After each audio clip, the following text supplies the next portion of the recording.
আগের দিন রাতে ভাবলাম যে পরের দিন একটু দেরি করে ঘুম থেকে উঠবো, কিন্তু বাড়িতে অনেক কাজ, শাশুড়িমা তো সকালে উঠে কাজে লেগে পড়েছে। তো আমার ঘুম ভাঙলো দেখে উঠে পড়লাম, শ্বশুরমশাইকে রান্না করে দিতে হবে। তো এই যে রান্না বান্না করে চলে আসলাম রান্নাঘর পরিষ্কার করতে।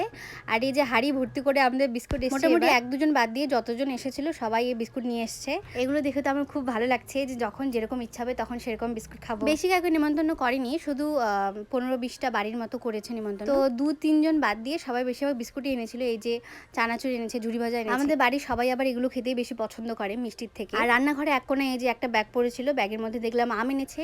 এগুলো আমার ওই শাশুড়িমা এনেছে।